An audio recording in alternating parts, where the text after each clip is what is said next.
The Flames had an up and down year last season. They got off to a really rough start. Guys weren't clicking, and before they really got underway, two of their big forwards in Petruzzelli and Lemos were gone. And it just felt like all year, they were playing catch-up. Bringing guys like Ullett, Tugnut, McParland, and Bykov once the year had started. Those attempts to patch the holes just never quite worked out. They finished the year 5th, which isn't too bad, but we were expecting more from them. This year, the goal is clear for Paul Dixon and his men. They must get off to a good start. And that is why they have brought in more proven entities. Players they have seen more of. Guys like Tedesco and Waller come back into fold. Players they know well.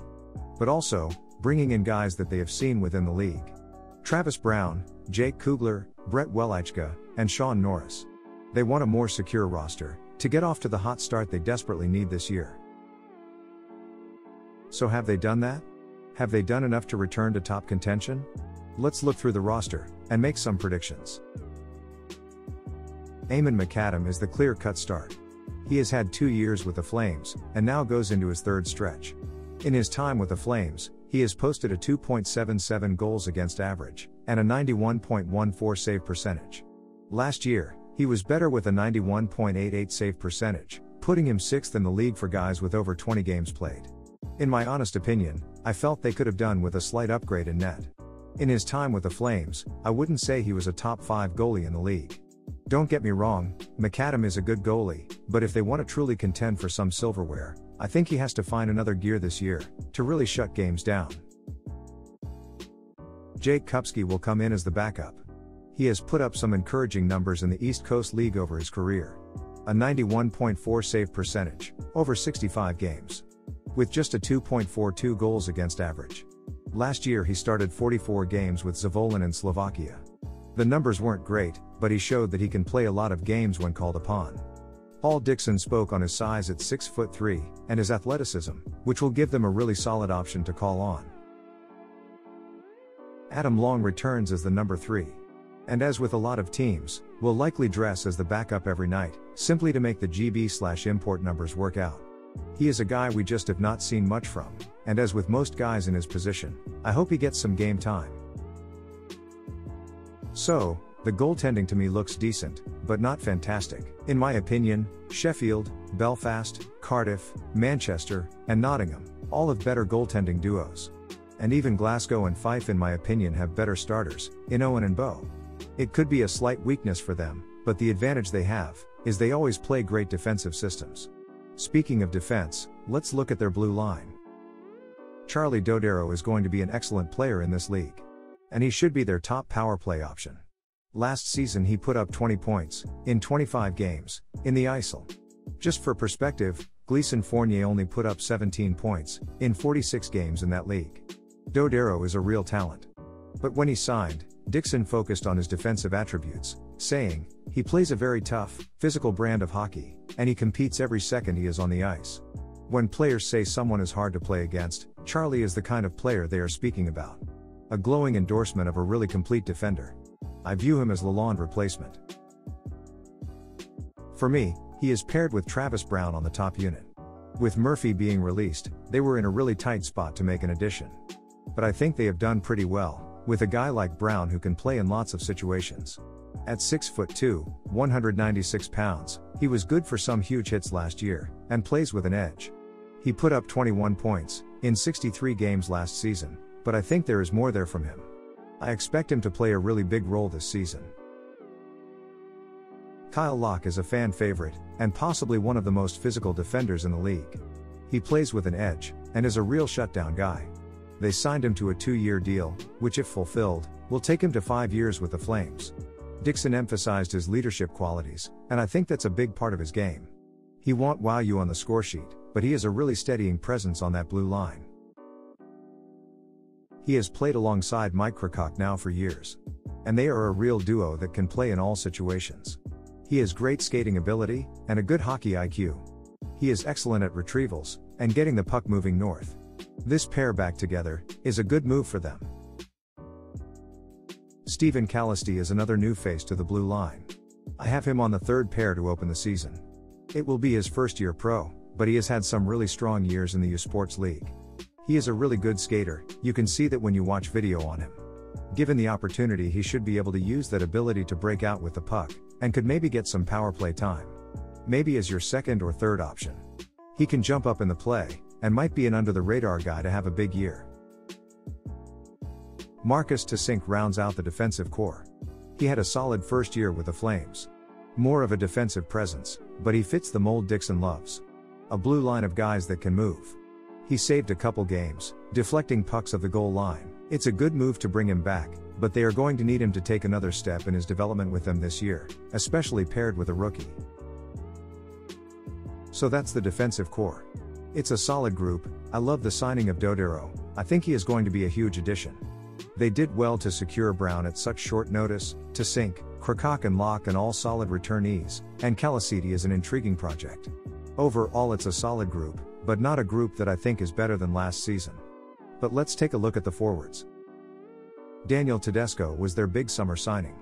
After a bit of a down year in Belfast, he is primed to return and have a huge year. In his first year with the Flames, he exploded, with 36 goals, and 91 points. Last season he had his struggles at times, but still finished with 54 points. He can kind of do it all offensively, and in Flames colors, he really led what was one of the best lines in the league, with Ferguson and Tate. A line that I'm sure Paul Dixon is keen to return to. Brett Ferguson is really one of the best, steady, two-way centers in the league. He plays with a physical edge, and excels in all areas of the game. When he shared a line with Tedesco, he managed 67 points, but in his total experience with the Flames, he has 105 goals, and 338 points, in 371 games. He is the captain, and a real leader.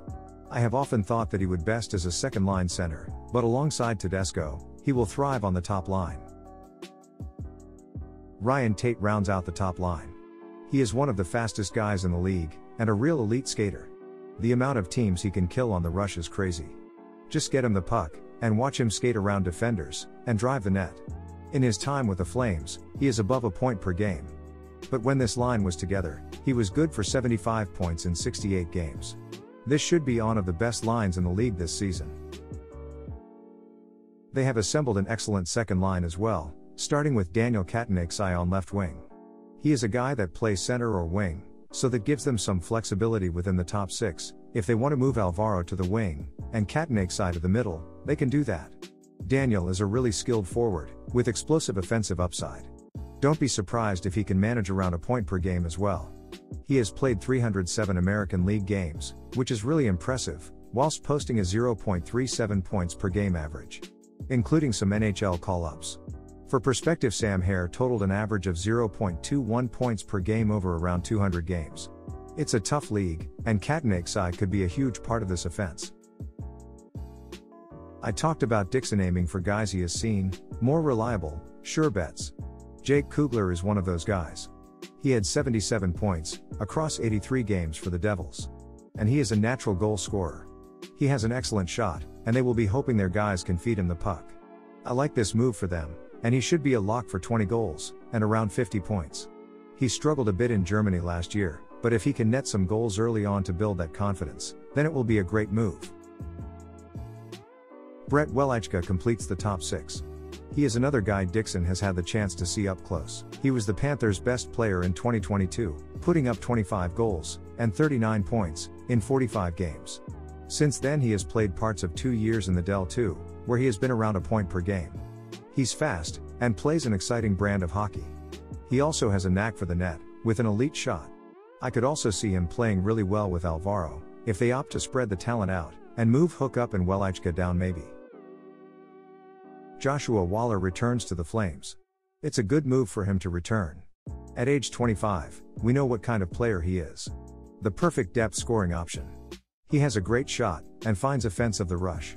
He should be a lock for 15 goals this year, maybe even 20 if given the opportunity. Another known entity here, that fills a much needed GB slot. Matt Alvaro will be the third line center to start. Like I said before, if they like Kataneksai at center, he could move to the wing. It's good to have that flexibility. The Flames relied on Alvaro too much last season. He ended the year playing some top-line minutes, but for me that's not where he thrives. He plays with some bite, and real competitiveness.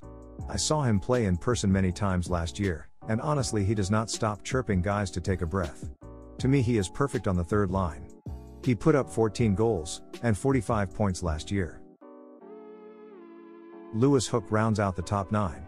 He was fantastic last year, leading the team in points. The Flames will hope that's not the situation again, but it's good to know you have third line guys that can move up when needed, and perform well. He played a fair bit alongside Alvaro last year, and I don't expect you break that up, at least to begin with. He is a left winger, so they might not want him on the right, but to me that's where he fits best on opening night. Sean Norris joins the Flames to beef up the GB numbers. But he is more than that. When given time and space, he can produce. Last year he had 15 points in 62 games. But his first year with the Giants, in just 15 games, he had 9 points. I'm curious to see what he can do with the Flames.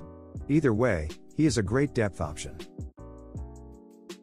Sam Talbot looks like he is going to get a regular spot this year. He averaged 8 minutes and 52 seconds through the regular season, which I expect will be the same this year, but I hope they give him some more offensive duties. In the event of injuries in the top 9, I would like to see Talbot get a shot. He was one of the best goal scorers in the National League the year prior. Seeing his development will be exciting this season. Ethan Atrang completes the forward group.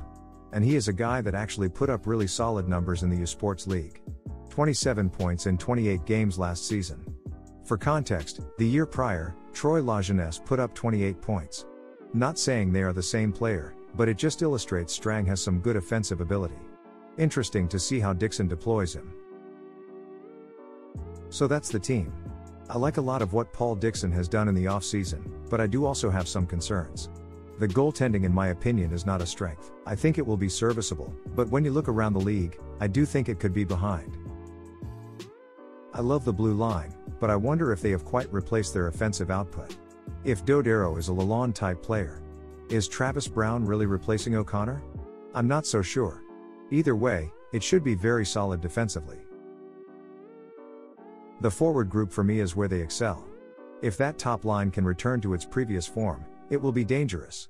The second line should also be dominant. And they have third liners like Hook and Alvaro that can step up if needed. And Strang on the fourth is poised to fight for a top 9 slot.